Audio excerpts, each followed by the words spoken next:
कयो साईं खे जन्नतुल फिरदौस में जॻह मिले त उहो उन पढ़ाया पे अखर लिखिया पे आउं वञी वेठुसि मूंखे चई बाबा पटी खणी आ मूंखे 3 अखर अलिफ अख बे बदक टे कारो लिखी 4-5 इहो असांजो पढ़ाई जो सफ़र शुरू थियो पट ते वेठल हुआसीं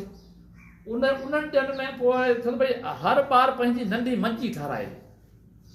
पोइ असीं जेके शागिर्द हुआसीं नंढड़ी मंची चइनि पागनि वारी जेका तव्हां सभिनी घणो ॾिठी हूंदी उहा मंजड़ी असांजे हर कंहिंजे ठहियल असीं उहा मंजी सुबुह जो कुल्हे ते हुन में रसी ॿधल हूंदी ख़ैर ईंदा स्कूल वेंदासीं मोकल थींदी वरी कापी पटी कापी कोन हूंदी उहा पटी उहा मंजी असांजे कुल्हे ते वरी वापसि करे ईंदा कुझु ॾींहंनि खां पोइ 5-7 महीना मुंहिंजे ख़्याल में इम्तिहान शायदि उते थिया या कोन थिया 3 महीना उते रहियासीं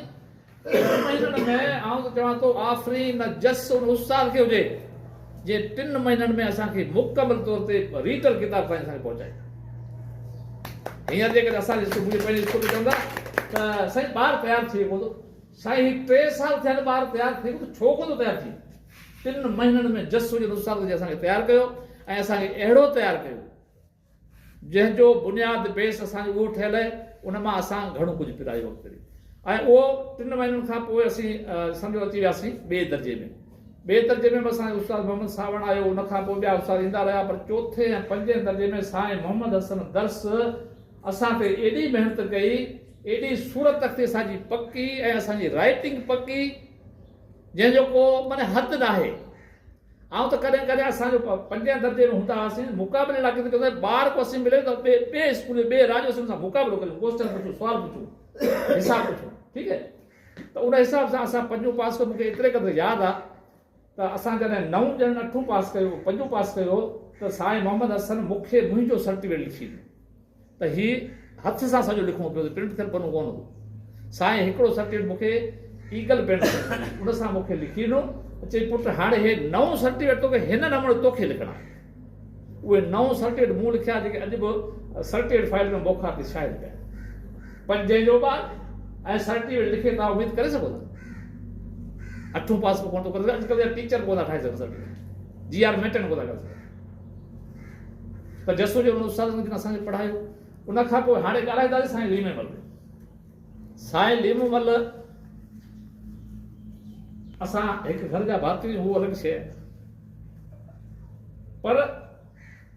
तइलीमी सफ़र में असां गॾु हूंदा हुआसीं साईं अब्दुल मजीद लीमू आऊं माना 1st 2nd 3rd इन पोजीशन में असीं हूंदा पढ़णु लिखणु मैथमेटिक साइंस साईं अब्दुल मजीद लीमू आहे असां माना सम्झो त बराबरि हूंदा हुआसीं ठीकु आहे उन खां पोइ लीमू ऐं ज़करिया असां ज़करिया पंहिंजो तव्हां कोन सुञाणंदा इहे भई थोरा वॾा हिमत वारा असीं हिननि खां लाराईंदा हुआसीं ॿियो कुझु ॿाहिरि में जले ज़करिया असांखे वीचारे हीअं उछलाईंदी हुई आम सफ़ा कंकरो सनड़ो सफ़ा कंकरो सनड़ो माना अहिड़ो जेको बाह जे लुड़ जेको करण त असीं हिननि खां ऐं चवंदा मल विढ़ो था वरी मल असीं कोन था विढ़ूं अभी बकरे जो खीर था पियो असांखे बकरे जो खीर घटि थो मिले ठीकु आहे उन नमूने मनाए पियो राति जो रोज़ जो सफ़र पोइ हितां खां असांजो बोखार वञणु 3 साल कंटिन्यू